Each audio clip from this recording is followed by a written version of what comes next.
They'll figure it out. Beginning in May 2026 and starting with pre-orders for Yoshi and the Mysterious Book, new Nintendo published an MSRP that is different from physical versions. What? What are you reading this? Are we reading the same thing here? From here on out, Nintendo is going to be pricing their digital and physical games differently, and that's huge. That's huge news right there. But here's the thing.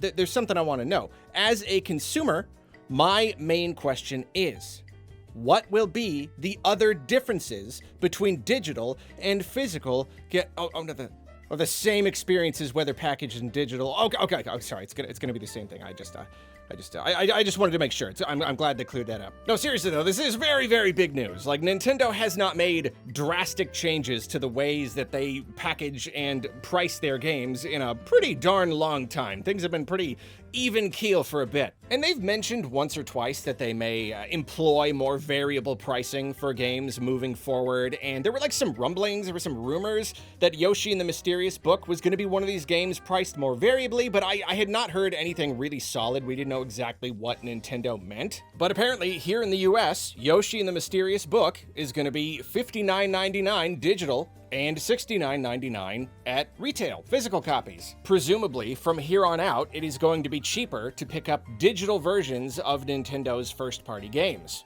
Now, pricing in other regions has always been kind of weird, so I can't comment too much on that. I've heard people talk about how the prices are kind of all over the place, and there are some like weirdly inconsistent discrepancies between digital and physical prices. But here in the US, digital and physical prices have been identical, basically across the board for, as long as there have been both physical and digital games. And this did always feel very, very strange. It's one of those things where, like, if you don't know too much about the industry, you see that they're both the same price, and it's just like, why though? That doesn't really make any sense. Like, you're making so much less money when you have to, manufacture a physical game, and then you have to sell it to a retailer, and then that retailer resells it, and you're making so much less money than if a person just buys a digital copy of your game. That's like almost 100% profit. So why would that not be reflected in the price itself? Why would we not be able to get a game for significantly less money, or at least a little bit less money, if we buy it digitally? I mean, you could sell a digital game at a fraction of the cost and still probably end up making more than if you manufactured a game and sold it to a reseller. But the way I understand it, at least, is that Nintendo, and of course other gaming companies, they want to maintain good relationships with these retailers. They don't want to sell a bunch of product to a reseller and be like, okay, so you have fun reselling these, but over here on our own platform, we're going to sell the game for a lot cheaper. Basically competing with the resellers. They want to like maintain kind of a pricing parity, kind of just a happy relationship where everybody wins. And they maintained this parity for a very, very, very long time. But I guess just with the world the way it is, with everything changing as much as it is, perhaps this change was inevitable. It was always going to happen someday, and it is happening now. Because of many different worldwide economic factors that are not really worth getting into right now. I think most of us know what they are by now. It's just getting harder and harder to manufacture physical goods and ship them and sell them wherever they need to go and still make,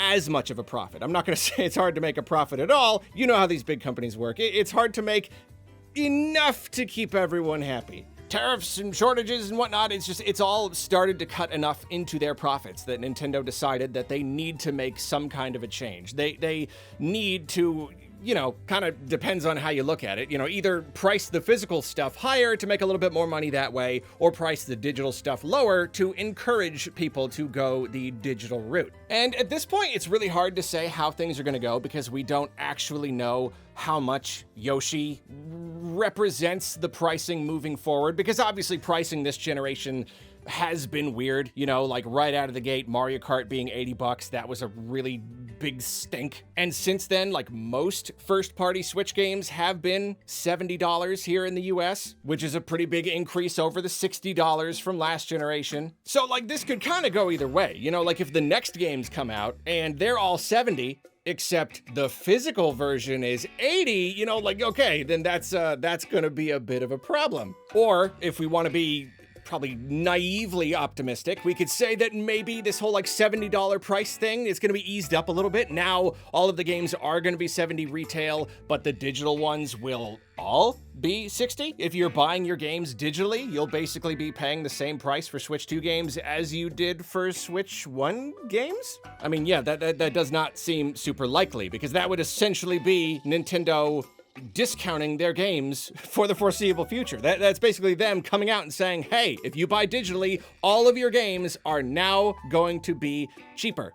And why would Nintendo do that? But see, here's the thing though. Here's the thing. I'm kind of having a hard time finding the middle ground between those two options. It is certainly possible that Yoshi and the Mysterious Book is kind of a sort of a budget release in a way. Okay, you can get it for only 60 digitally. That's a little bit like when they would sell games during the Switch generation for only 50. Okay, sort of a semi-budget title. But then, like, where does that leave the rest of the games? If every game moving forward is going to have different pricing, physical and digital, then, well, you gotta raise it up on one end or down on the other. Like, where's the middle ground? Either we are taking that pre-existing $70 baseline and saying physical buyers are now just gonna have to pay more, 80, or digital buyers are just gonna have to pay less, 60. And both of those outcomes seem kind of unlikely. I really don't know which one is more likely than the other. Like, I don't know, it's very strange. Just the fact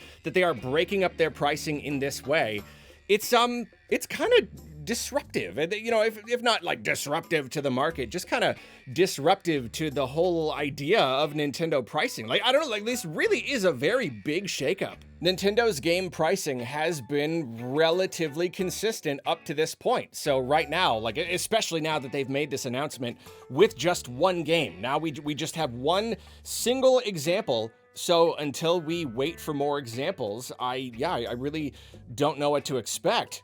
Now, if I had to guess Nintendo's greater strategy moving forward, this is what I'm thinking. This is essentially Nintendo making good on those variable pricing statements they made earlier. There has been a consistent problem with Nintendo games where you can get these like really like small to medium-sized titles. Sometimes they're very short. They're pretty small experiences. Or clearly they just don't have really, really big budgets. And then you've also got these like massive AAA Breath of the Wild, Mario Odyssey, like just the big, massive AAA system selling stuff. And most of the time, they're the same price. And it is very strange. And at least for me personally, that has made it pretty darn hard to justify spending the money on these smaller games with smaller budgets, and a lot of times just like less content, less just value overall. Still great games, but like, come on, really? Like the same price? But right now I could see Yoshi, okay, 60 digital, 70 physical. Okay, so it is kind of like a budget title, like just a little tiny bit off the price. And I bet we'll see that with other like medium-sized Switch 2 games. We get a whole bunch of them, like Fire Emblem. Fire Emblem is probably also gonna be 60 digital, 70 physical. But the bigger ones, the next 3D Zelda, the next 3D Mario, the next Pokemon, Splatoon, Animal Crossing, Smash, the big stuff. I think that probably is going to be 70 digital and 80 physical. And I mean, it's not a fun idea, certainly. Yeah, like Mario Kart World being 80 was very, very not fun. And most of these Switch 2 editions have been 80 if you want the entire package. So like it's a really uncomfortable idea, paying as much as $80 for a game, and we've all been kind of holding our breaths to see if and when Nintendo was going to announce another just straight up regular old $80 non-Switch 2 edition game. And I think that this right here is kind of their way to ease into the idea a bit more. You know, they probably saw what $80 Mario Kart did to the Nintendo community. You know, they're not going to go back on it. They're not going to change their mind because, again, I believe that they were kind of like future-proofing the price of the game because they knew that all these economic factors would just keep getting worse, and they wanted to make sure that the game was a good price early on because that game is going to continue to sell for the next entire generation and perhaps even beyond. But I think they know that that price was a real sore spot for us. And so I think that they're a little bit hesitant to introduce more straight up $80 games. But this is a way for them to more gently introduce the idea. Yes, these newer games, the biggest games, they are kind of $80, but only if you're gonna buy them physically. If you get them digitally, you get them for the more reasonable, though still elevated $70 price tag. So this whole thing is very interesting because there's a lot to consider, and it's really going to come down to the individual games and whether this is good news or bad news. It's kind of all over the place, and it kind of depends on who you are. For instance, I pretty much exclusively buy games digitally, so for me personally, it's just not my problem. It's just, I don't have to worry about it at all. Stinks for all you physical collectors. No, seriously, like it is easy for someone like me to just be like, oh, okay, well, I mean, it works out well for me. But yeah, there are plenty of people who purchase games physically, and for them, this is not really good news. It's not really at all, and it certainly ties into the whole discussion surrounding digital, game ownership. This is kind of a step in the direction of Nintendo encouraging people to buy games digitally because, obviously they do make more money per unit when you buy digitally,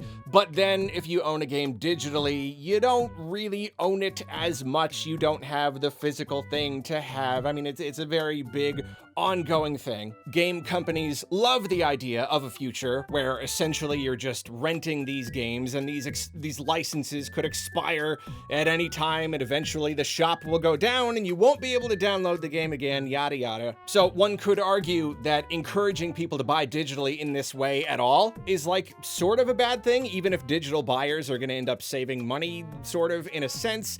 Is it still a step in the wrong direction? Is this actually encouraging people to buy games digitally, or is it kind of punishing people for buying games physically? Is this like, oh, you still want to do it the old way, huh? Okay, well, you're gonna have to pay up. You're gonna have to pay like the physical tax. Like it is a little bit unfortunate that now that's essentially a thing. Like, again, I could take the stance of, it ain't my problem, but I do want to recognize the constant plight of the physical collector. It's just been getting harder and harder for you folks recently. Like, just everything is going wrong. The boxes look terrible now. They just look super duper bad. You got game key cards. You got problems with pre-orders. You got some games that like sell out and you can't get one on day one. You can't play it like right at 9 p.m. the night of release. You got shelf space to contend with. You got dust. You gotta dust this stuff. And you got that thing where if they put like a sticker on it and you try to get the sticker off, even if you're super duper careful, you end up pulling up some of the plastic and you're just like so angry. So no, I do not envy you physical collectors. In fact, I am humbled by your inner strength. You've been keeping up such a good fight for all these years. So yeah, we'll just have to wait and see what happens with all this. Basically, we just gotta wait for Nintendo to reveal a bunch of games and give us pricing information for a bunch of games, and we will slowly kind of work out a picture of their new pricing strategy. And in the meantime, I can just say that I am so happy that I'm not gonna have to spend $70 on the new Yoshi game. I mean, it looks good. I'm looking forward to playing it, but just like, and I know 60's not that much better. It's really not, but just like 70. There's something about that 7. It's a psychological thing. $70 for the cute little new Yoshi game. I didn't want to do it. Game looks good. Game looks really good. It looks super cute. I can't wait to play it. Just, yeah. $70.